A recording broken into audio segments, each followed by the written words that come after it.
Cuando pasan ya 33 minutos de las 9 de la mañana en la República Argentina, estamos en comunicación telefónica con el primer entrevistado de la mañana.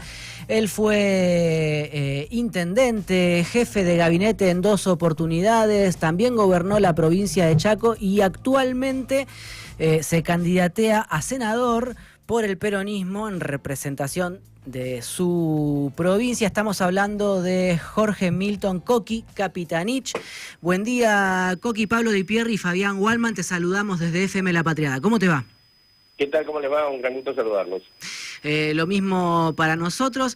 Tenemos una pregunta de rigor antes de arrancar las entrevistas en este programa, y es: ¿qué te agarramos haciendo? ¿En qué momento de la agenda te alcanzamos? Bueno, estoy en estos momentos en el Partido Justicialista de la provincia del Chaco, que tiene sede central en la ciudad de Resistencia, en la avenida Mitre y Rivadavia, que es un contrasentido. Entre Mitre y Rivadavia. Y estoy tomando unos mates porque tengo ya, empecé temprano la jornada, así que estuve atendiendo al intendente de La Escondida, con el intendente de Colonia Elisa, coordinando acciones también a otros compañeros, y a su vez tengo hoy una agenda intensa de medios de comunicación hasta aproximadamente las 14 horas, y después ya tengo una agenda de base territorial, tengo compromisos hechos en zona rural de Colonia Benítez, y después también un evento con la Fundación Partido Justicialista en la conmemoración del Día de la Lealtad Popular, que mañana tenemos también todo un esquema: Pampa del Indio, Presidencia Roja, San Martín. Bueno, tengo una agenda durísima todo el tiempo. Tenemos muchas cosas que preguntarte de Chaco y del país en general, pero voy a elegir arrancar por recordar que la última vez que conversamos públicamente, vos y yo, Coqui, vos dijiste o me diste una serie de argumentos económicos que iban a hacer que menguara la cosecha electoral de los libertarios en esta elección de medio término que se avecina. ¿Seguís pensando que el peronismo está en condiciones de imponerse a nivel general en esta elección? Sí, seguramente. La lógica mía siempre apuntó a lo mismo. Hace 15 meses aproximadamente venimos elaborando con un equipo un índice denominado riesgo político, y eso determinaba claramente mis proyecciones, en el mejor de los casos y en el peor de los casos, para el frente a la Libertad Avanza, digamos, porque yo decía que el resultado electoral de Libertad Avanza estaba directamente relacionado con el resultado económico y también con el sistema de alianzas que podía generar desde el punto de vista territorial. Entonces, desde el punto de vista territorial, las alianzas se difuminaron con los 7 gobernadores de Provincias Unidas, por un lado, que es una dispersión de votos; segundo, cierta escisión que han tenido con el PRO en determinados espacios. De manera tal de que, al no poder unificar total e íntegramente lo que significaría el electorado no peronista, existe una fragmentación de su voto, y a su vez ellos tienen una composición de votos duro y blando. El blando converge al duro por claramente resultados económicos absolutamente malos. Y por último, lo que creo es que la sumatoria de estafa en criptomonedas, coimas de Andís y de Carina, más la sumatoria esta de narcotráfico financiando las campañas electorales, conjuntamente con un esquema de resultados económicos y a su vez mecanismos de apropiación de recursos absolutamente de forma indebida. Por ejemplo, las retenciones que no se las reintegran a los productores, se apropian muy pocas empresas cerealeras, no capitalizan en reservas y pierden 1.5% del Producto Interno Bruto en recaudación. Bueno, es una sumatoria pésima. Entonces, yo siempre decía que en el mejor de los casos, en la optimalidad de su comportamiento en los últimos 42 años de democracia, el mejor resultado fue el de Alfonsín, 43,29%, el 3 de noviembre de 1985. Y después resultados positivos fueron Néstor Kirchner, digamos, y en el 2005 me refiero,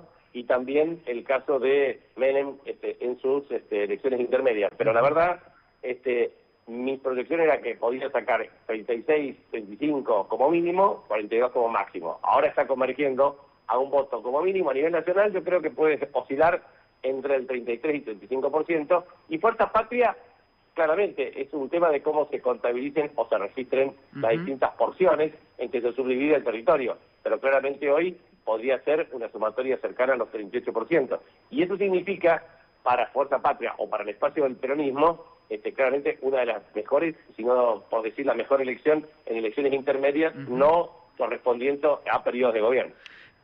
Lo que va a suceder seguramente, ¿qué tal? Buenos días, Coqui, Fabián Waldman te saluda. Sí. Lo que va a suceder, bien, lo que va a suceder seguramente el 26 a las 9 de la noche, cuando se empiecen a conocer los resultados, es la apropiación justamente de estos guarismos que vos estás dando. ¿Cómo pensás que se va a posicionar cada sector para mostrar un triunfo de alguna manera, y cuánto puede incidir en ello la diferencia que pueda llegar a tener Axel Kicillof en la provincia de Buenos Aires en caso de darse?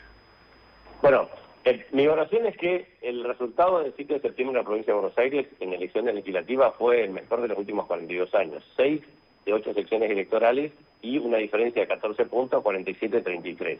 Eso no me parece que pueda ser simétrico o congruente con lo que pueda llegar a pasar efectivamente el 26 de octubre. Puede haber una transformación desde el punto de vista del reacomodamiento del voto.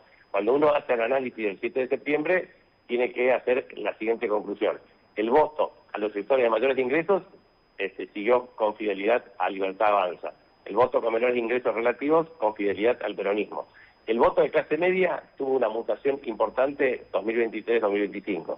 Y por último, lo que me parece importante es que ellos tuvieron una reducción de menos 1,5 millones de votos y nosotros un aumento de más de 300.000 votos. Entonces, ¿eso qué significa? Significa que la reconfiguración del voto va a depender de, primero, la concurrencia efectiva de votantes. Segundo, que esa concurrencia efectiva de votantes sea más proclive al espacio del peronismo y que eso puede configurar una mayor o menor diferencia. Como la incidencia de la provincia de Buenos Aires en el padrón general es muy significativo, cercano al 40%, si, por ejemplo, 43 o 44% de los votos, en la hipótesis de que así ocurra, que saque Fuerza Patria en la provincia de Buenos Aires, ya establece un piso muy significativo para las elecciones del año, de todo el país. Sí. Vos calculás que Cristina en 2 oportunidades y Alberto con 33% cada uno, determinó claramente una reconfiguración del voto a nivel nacional. Fuimos la primer minoría, pero definitivamente el voto en la provincia de Buenos Aires disminuye sustancialmente el nivel de voto promedio de todo el país. Yo recuerdo que en el año 2013 nosotros en la provincia de Chaco obtuvimos el mejor resultado electoral del país, con casi el 61%, casi el doble del promedio nacional, y sin embargo, como la incidencia nuestra del voto es del 3%, y cuarto en valores absolutos, en esta elección, la verdad que no tuvo la incidencia relativa. Así que, para mí, es determinante. Primera lectura de la elección del 26 de octubre, a las 22 horas, va a ser el resultado de la provincia de Buenos Aires. Segundo, la configuración del Senado, porque ahí nosotros de 34 votos, o sea, mejor dicho, de 34 senadores de Unión por la Patria, más o menos se renuevan 14 o 15, depende de cómo contabilices algunos, sí. Y efectivamente, si nosotros tenemos 8 senadores, automáticamente bloqueo a la mayoría calificada de Libertad Avanza, y si sacamos 12 sería una excelentísima elección. Con lo tanto, eso implica claramente una nueva agenda en términos no solamente de oposición, sino de poner alguna agenda muy clara para la Argentina. O sea, a partir de esta elección del 26 de octubre, con el triunfo de Fuerza Patria, se resolverán 3 cuestiones claves. A ver. Primero, Milei no será un monarca ni un dictador, será simplemente un presidente de transición en un sistema republicano y democrático, por lo tanto no tendrá facultades delegadas. Segundo, no podrá dictar decretos de necesidad de urgencia como se le antoja, porque va a tener limitaciones. Tercero, va a tener que tener ley de presupuesto y no va a poder discrecionalmente hacer el uso de esos recursos. Por lo tanto, en las 3 condiciones, efectivamente, lo que yo visualizo es un nuevo equilibrio del poder político en la Argentina. Yendo justamente a eso que pueda ocurrir, dependiendo, por supuesto, de cuál sea el saldo de los comicios, asistimos justo a una semana donde la promesa de Scott Bessent es casi calcada de la del blindaje del 2001. Se habla ahora de 40.000 millones, igual que en el 2001, 40.000 millones que en el 2001 nunca llegaron, por supuesto, y al mismo tiempo veníamos hablando con Fabián antes de conectarte para esta entrevista, que la frase de Trump respecto de que Estados Unidos sería generoso con Argentina si Argentina votaba a Milei y si no, no. Tiene un impacto, a mi criterio, a nuestro criterio, profundamente negativo, pero queríamos preguntarte a vos si sigue tallando en la memoria del pueblo argentino, de su electorado, aquella disyuntiva de Braden o Perón, o lo que me gusta repetir a mí, que en el 55 había una pintada en Rosario que decía que los yanquis reconocían a la Libertadora, pero Villa Manuelita no. ¿Eso se lee, eso se palpita en tus recorridas en Chaco? Sí, claramente. Yo creo que mi planteo es que en esta reconfiguración de boletas lo que deberían pensar los libertarios es ponerle el nombre Donald Santilli, ¿viste? Entonces así ya queda mejor, expresa mejor el colonialismo reinante. Entonces, porque la síntesis de este gobierno es, digamos, cuando me dicen, este es un gobierno que va a mantener la banda, claro, la banda de delincuentes, narcotraficantes, estafadores seriales, coimeros y encima vendepatria, digamos. Esas son las bandas que va a mantener, digamos. Entonces, yo creo que hay que tener en claro que los niveles de injerencia del gobierno, aparte, hay una cuestión que es clara. Cuando ellos quieren y dicen que quieren hacer una reforma laboral, sí. Yo realmente digo otra vez con la misma historia. Entonces, a mí me gusta siempre rememorar lo siguiente. Nicolini Brunera, son dos economistas, Universidad de Chicago, hicieron un paper muy interesante respecto al tema del déficit fiscal y su incidencia en la República Argentina en 1960-2017. O sea, 1960-2017. Sí. Y llegaron a una conclusión muy interesante, con muchos análisis, etcétera, que el 50%, la deuda pública respecto al PIB en el año 2017, equivalente al 50% del Producto Interno Bruto, sí. 20% estaba explicado por los resultados fiscales y 30% no estaba explicado por resultados fiscales, estaba explicado por seguros de cambio, deuda transpresupuestaria, etcétera, etcétera. O sea, manganetas y maniobras delictivas sin control por parte del Banco Central respecto al tema del presupuesto público. Entonces, lo que hay que hacer en la República Argentina, para mí, y eso es lo que yo voy a proponer en el Senado, son, primero, discutir seriamente una nueva ley de presupuesto. Segundo, reformar integralmente la ley de administración financiera 24.156 para evitar la discrecionalidad. Tercero, tener una ley de contabilidad patrimonial del sector público para tener el sistema de evaluación y tasación y tasa de depreciación de los activos públicos, porque estos tipos son capaces de, con poder político, rifar lo que vale 60.000, vender a 40.000, lo que vale 20.000, vender a 10.000, robarse 30.000 millones de dólares en una operación rápida y siniestra, como ya lo hicieron con todas las operaciones de deuda. Sí. Y la última cuestión que me parece importante es que hay que hacer eso más una discusión de reforma tributaria, porque estos tipos siempre le sacan la plata a los pobres para dársela a los ricos. Es la estrategia típica de Hood Robin. Entonces, el problema de la reforma laboral, por ejemplo, la verdad, es increíble lo que ha ocurrido en eso, porque vos te acordarás que la ley 2744 en septiembre del año 1974 fue una reforma laboral inspirada por el doctor Centeno, etcétera, etcétera. Pero después, efectivamente, la dictadura militar, todo lo que están diciendo ahora ya lo hizo la dictadura militar del 76 al 83. ¿Y qué pasó? De 6.000 millones de dólares de deuda lo llevaron a 46.000 millones de dólares de deuda. ¿Qué pasó?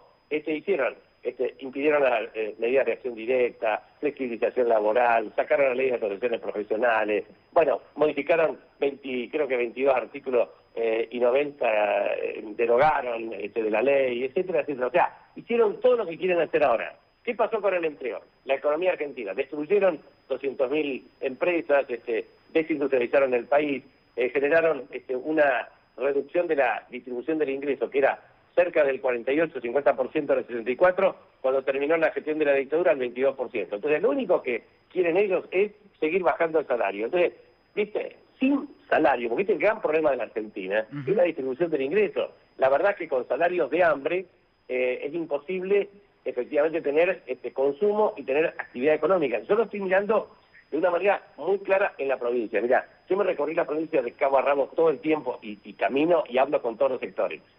No hay sector que está bien. Yo a todos les pregunto, y eso que más o menos tuve contacto con 10.000 personas de forma directa, y le digo, che, ¿a algunos les va bien? Bueno, te puedo asegurar que a todos les va mal. ¿Por qué? Porque aumentaron los costos y bajaron los ingresos, pérdida de rentabilidad. El comerciante no vende, el industrial está perdiendo plata, el trabajador, por supuesto, no le alcanza los ingresos porque los trabajadores estatales tuvieron un ajuste brutal, los trabajadores del sector privado pierden en paritarias, todos los números del gobierno nacional del INDEC son todos ficticios, mentirosos, absolutamente. La garrafa acá de gas que valía 3.500 pesos, ahora no menos de 20.000. El combustible, si vos te vas al combustible, un valor de combustible en Chaco, por ejemplo, en el impenetrable para cargar una moto en algún paraje, te cobran 3.500 pesos, ¿viste? No es 1.500 o 1.400 como en la capital federal.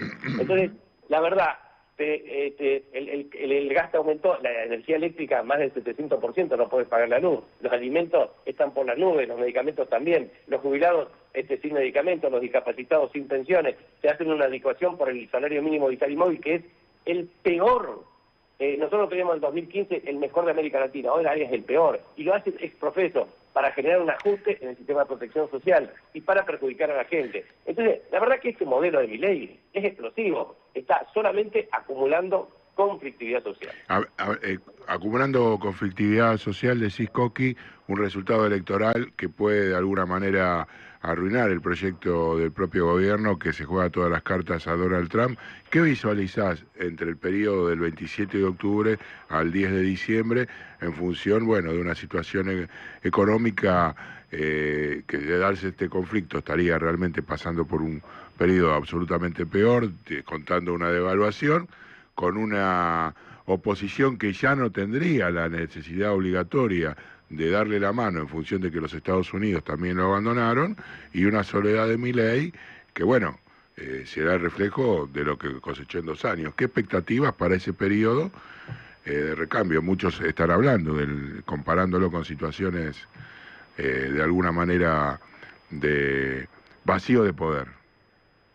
A ver, esto depende del ministro de Economía de Argentina, Scott Bensel.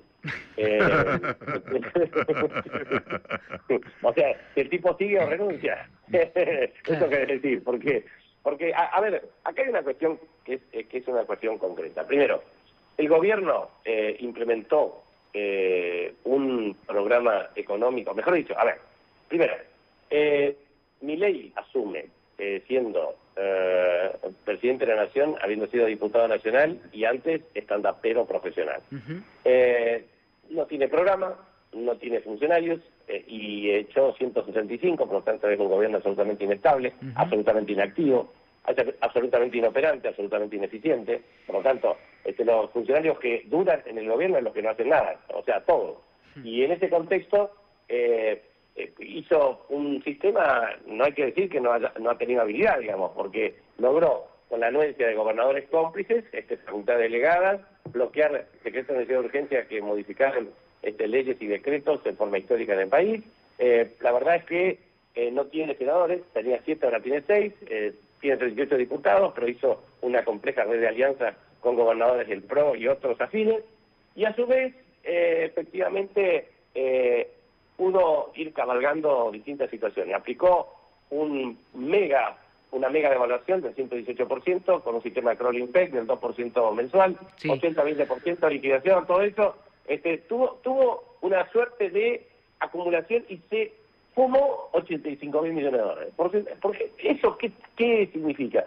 Significa que ahora tiene una situación compleja. No acumuló reservas. Cuando yo esto lo miraba en tendencias, cuando vos mirás el riesgo país comparado de todos los países del mundo, y tenés 187 países para comparar vía Fondo Monetario Internacional y cerca de 181 países y 157 de déficit fiscal, lo que significa que el déficit fiscal no te baja el riesgo país, el superávit fiscal no te baja el riesgo país. Lo que sí te baja es la acumulación de reservas. Y la Argentina tiene reserva negativa por casi 10.000 millones de dólares. Entonces, estos muchachos se rifaron todo. Y la verdad es que ya no tienen más margen que, primero, si no recomponen el stock de reservas, y eso se hace solamente de una sola vía, dejar que se te vayan los dólares turistas, dejar que se te vayan los dólares ahorro y generar la capacidad de acumular superávit en cuenta corriente más robusto. Entonces, ¿qué tenés que hacer? Tipo de cambio más alto. Y tipo de cambio más alto suena a devaluación, que a su vez retrotrae otra vez al esquema de licuación de salario. Entonces, el tema central es que este gobierno tiene márgenes de maniobra absolutamente reducidos. Claro. Y en consecuencia, si creen que un paquete de 40.000 millones de dólares puede ser utilizado indiscriminadamente, no, porque nosotros nos vamos a poner en el Congreso a los efectos de tener en claro varias situaciones. Primero, el Fondo Monetario violó su carta constitutiva, ya en 1.300% ha superado la cuota, debería ser 18.000 millones de dólares y es 65.000 millones de dólares. Entonces eso tiene sobretasas y eso te genera cada vez más pasivo para el país. Entonces, toda la ilusión que ha hecho este gobierno en términos de estabilidad, en acceso al mercado de capitales, en reducción del riesgo país, etcétera, etcétera, para reprogramar los vencimientos de capital, interés y deuda, lo único que está haciendo es satisfacer la fuga de capitales para los grupos de inversión de referencia que financiaron su campaña electoral. Punto. De manera tal de que ahora viene un proceso donde va a tener menor poder político y obviamente la ayuda va a ser selectiva, porque no va a ser tan irresponsable por parte de las autoridades. Los norteamericanos están con un problema serio. Estados Unidos tiene shutdown en el Congreso. Sí. No es que tampoco pueden tirar la plata como quieran. Coqui, ayer hablaba con un futuro colega tuyo en el Congreso que mencionaba que vos y tus compañeros en la lista arrancaron tal vez unos 10 puntos abajo de la lista de Esdero en Chaco, que va en alianza con La Libertad Avanza, pero que ya están a 1,5 puntos o en zona de empate técnico, y también esto me lo reconocía un libertario que hasta hace un tiempito creían asegurada la elección para la Casa Rosada en Chaco, y ayer me decía, y estamos parejos. ¿Significa que de acá a la semana que viene pueden llegar a ponerse arriba ustedes? Mira, nosotros tenemos también un promedio de 3 encuestas, pero empate. Empate total. una décima lo sacamos. Pero bueno, hay que ver cómo evoluciona esto, digamos. Creo que va a ser una elección muy competitiva y la elección de senador se gana por uno. Claro. Entonces, creo que ahí vamos a estar poniendo el énfasis máximo. Y hay que ver el efecto aparato electoral en las elecciones del próximo 26 de octubre, en las condiciones climáticas, aparato electoral, etcétera, etcétera. Nosotros, en la provincia del Chaco, tenemos cerca de un respaldo de 45 intendentes, que eso es muy importante, dentro de 70. Ellos tienen 22 nada más, en términos de Libertad Avanza. Sí. Entonces, la proporción relativa va a ser de una lucha política muy competitiva. Y creo que, no sé, nosotros unimos todo el peronismo, eso sí. Si vos tomás la elección del 11 de mayo con todo lo que estamos adentro ahora, ya estamos ganando la elección, pero como eso no es lineal, no es aritmético, se reconfigura el voto. Claro. ¿Va a influir la nueva boleta en la votación? Y creo que sí, claramente. Hay que ver, digamos, si la gente encuentra eso con dificultades para votar o no. Mirá, es la primera vez que se aplica, es un cambio y puede producir alguna novedad, etcétera. Pero la verdad es que en la provincia del Chaco, sinceramente te digo, nosotros utilizamos todos los métodos. Inclusive yo cuando gané como intendente de Resistencia en el 2015, el 100% del padrón electoral de Resistencia votó con voto electrónico y el 30% de toda la provincia votó con voto electrónico. Así que acá usamos con todos los sistemas habidos y por haber.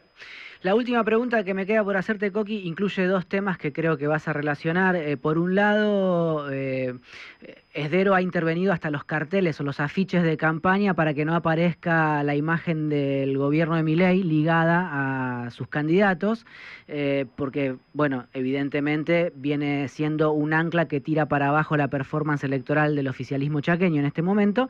Y por otro lado, la reacción por fuera de los spots de campaña o la propaganda de campaña es de balas de goma y palazos para comunidades QOM, como fue el martes pasado, ante una protesta por la demanda de las comunidades ante la quita de pensiones por discapacidad, por recortes de todo tipo. ¿Cómo impacta eso en los chaqueños? ¿Hay un registro, hay una sensibilidad para eso? Mira, yo creo que el caso, el episodio que ocurrió en Villa Río, que es una población absolutamente adversa a Esdero y a Milei. por una razón muy sencilla, pierden contundentemente las elecciones porque la gente sabe muy bien todo lo que hicimos nosotros y todo lo que hacen de negativo ellos. De manera tal de que la única herramienta que tienen es reprimir la voluntad del pueblo, que se manifiesta libremente, pero por una cuestión muy sencilla. No están cumpliendo la medida cautelar ante la Corte Suprema de Justicia desde el punto de vista de la continuidad de asistencia alimentaria y de producción de agua. Segundo, tampoco cumplen medidas de asistencia provistas por un juez de carácter provincial, a quien ahora persiguen por jury de enjuiciamiento. En tercer lugar, en realidad lo que hacen es hambriar al pueblo. O sea, acá la provincia de Chaco ya está perdiendo entre 750.000 a 1 billón de pesos de partidas nacionales, tanto en transferencia del sistema provisional, como también en temas de obras públicas, como también transferencia de capital o transferencias corrientes. Entonces, la verdad, Esdero, en vez de defender al pueblo del Chaco, lo explota, siendo cómplice de Milei. Y la segunda cuestión es que en materia de pensiones no contributivas, esto es una cuestión compleja, ustedes lo saben muy bien.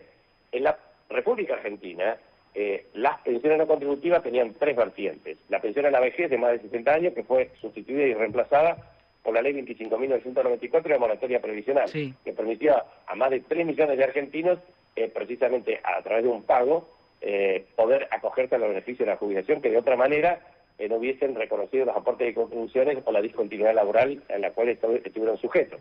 Segundo, tenía más de 7 hijos, pero obviamente la tasa de natalidad en la Argentina redujo drásticamente, casi 40% en los últimos 10 años, de manera tal de que no hay prácticamente más de que tengan 7 hijos hoy.